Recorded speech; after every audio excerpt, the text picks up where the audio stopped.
স্বাগত জানাচ্ছি বাংলা ধারার নিয়মিত আয়োজন 24 ঘন্টা চট্টগ্রামে। সাথে আছি আমি ইসা মোহাম্মদ। নগরীর পতেঙ্গা, পাহাড়তলী ও আকবসা থানায় ভাঙচুর, লুটপাট ও অগ্নিসংযোগের ঘটনায় 3টি মামলা দায়ের করা হয়েছে। মামলায় অজ্ঞাত 45,000 জনকে আসামি করা হয়। একই ঘটনায় নগরীর ডবলমুরিং ও হালিশহর থানায় মামলা প্রক্রিয়াধীন রয়েছে। Chittagong metropolitan police media and public relations বিভাগের অতিরিক্ত উপপুলিশ কমিশনার কাজী মোহাম্মদ তারেক আজিজ বলেন, নগরীর পতেঙ্গা, পাহাড়তলী ও আকবসা থানায় ভাঙচুর, লুটপাট ও অগ্নিসংযোগের ঘটনায় মামলায় অজ্ঞাত 45,000 জনকে আসামি করা হয়েছে। তার মধ্যে গত 24 ঘন্টায় পতেঙ্গা থানায় 20 থেকে 25,000, পাহাড়তলী থানায় 14 থেকে 15,000 ও আকবসা থানায় 4 থেকে 5,000 জনকে আসামি করা হয়। নগরীতে টানা বৃষ্টি, জোয়ার ও জলাবদ্ধতায় গত মাসে ক্ষতিগ্রস্ত প্রায় 1.25 লাখ বর্গমিটার সড়কে মেরামত কাজ বন্ধ রয়েছে। এদিকে গত এক সপ্তাহের বৃষ্টিতে ক্ষতিগ্রস্ত সড়কের সংখ্যা আরো বৃদ্ধি পেয়েছে। টানা বৃষ্টির কারণে ক্ষতিগ্রস্ত এসব সড়কের মেরামত কাজ বন্ধ রয়েছে জানায় চট্টগ্রাম সিটি কর্পোরেশন। ক্ষতিগ্রস্ত এসব সড়কে সৃষ্টি হওয়া ছোট বড় গর্তে মানুষকে দুর্ভোগ পোহাতে হচ্ছে। বিভিন্ন এলাকায় সড়কের বিটুমিন ও পাথর উঠে সৃষ্টি হওয়া এসব গর্তে যানবাহন উল্টে ঘটেছে দুর্ঘটনাও। টানা বৃষ্টি ও জলাবদ্ধতার পর নগরীর সড়কগুলোর ক্ষত ঘায়ে পরিণত হয়েছে বলে মনে করছেন সংশ্লিষ্টরা। চট্টগ্রাম, ফেনী সহ দেশের বিভিন্ন স্থানে বন্যায় ক্ষতিগ্রস্তদের সহায়তায় নগরের 16 শহর গণত্রাণ সংগ্রহের বুথ স্থাপন করেছে বৈষম্য বিরোধী ছাত্র আন্দোলনের শিক্ষার্থীরা। গত 5 দিনে 6 লাখ টাকার সঙ্গে এসেছে ত্রাণ সহায়তা।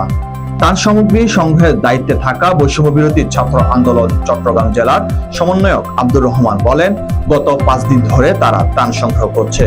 কেউ ত্রাণ সহায়তা দিতে চাইলে 16 শহর এসে সহায়তা করতে পারবেন। গত 4 দিনে ফেনী, ফটিকছড়ি, খাগড়াছড়ি সহ বিভিন্ন এলাকায় তাদের ত্রাণবাহী 6টি গাড়ি পাঠানো হয়েছে। বন্যার কারণে 4 দিন বন্ধ থাকার পর সোমবার রাত থেকে চট্টগ্রামের সঙ্গে ঢাকার ট্রেন চলাচল শুরু হয়েছে।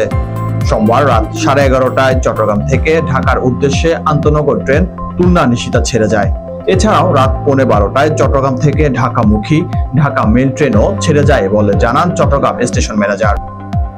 পার্বত্য চট্টগ্রাম বিষয়ক উপদেষ্টা সুপ্রদীপ চাকমা বলেন, পার্বত্য চট্টগ্রামে শান্তি শৃঙ্খলা রক্ষার পাশাপাশি পুরো দেশের শৃঙ্খলা রক্ষায় চাঁদাবাজি বন্ধ করা হবে। অন্যায়, অত্যাচার ও চাঁদাবাজি করে কেউ যাতে সাধারণ মানুষের জীবন দুর্বিষহ করতে না পারে তার জন্য পাহাড়ে সন্ত্রাসীদের কার্যক্রম সহ চাঁদাবাজি বন্ধ করা হবে বলে জানান উপদেষ্টা সুপ্রদীপ চাকমা। সোমবার বান্দরবন সার্কিট হাউসের সভাকক্ষে বান্দরবন জেলার কর্মকর্তাদের সঙ্গে মত বিনিময় সভায় প্রধান অতিথির বক্তব্যে তিনি এ মন্তব্য করেন। রাঙ্গুনিয়া উপজেলায় সাবেক পররাষ্ট্রমন্ত্রী হাসান মাহমুদের ভাই এরশাদ মাহমুদের দখলে থাকা 55 একর বনভূমি উদ্ধার করেছে বন বিভাগ। সোমবার চট্টগ্রাম দক্ষিণ বন বিভাগের সহকারী বন সংরক্ষক মারুফ হোসেনের নেতৃত্বে এই অভিযান পরিচালিত হয়। বিষয়টি নিশ্চিত করেন চট্টগ্রাম দক্ষিণ বিভাগীয় বন কর্মকর্তা আব্দুল্লাহ আল মামুন। তিনি বলেন, রাঙ্গুনিয়া পদুয়া ইউনিয়নের সুখবিলাস গ্রামে সকাল 10টায় অভিযান শুরু হয়, চলে বিকেল 4টে পর্যন্ত।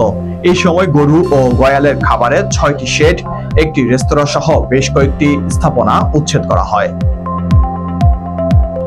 সর্বশেষ আবহাওয়া সংবাদ।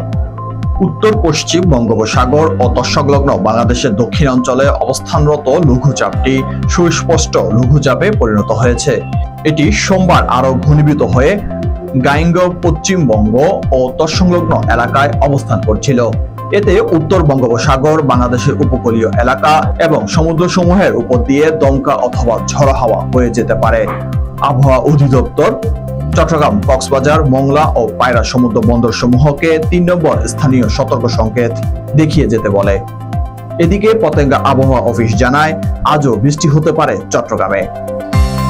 দর্শক, এই ছিল 24 ঘন্টার বিশেষ সংবাদের সারসংক্ষেপ।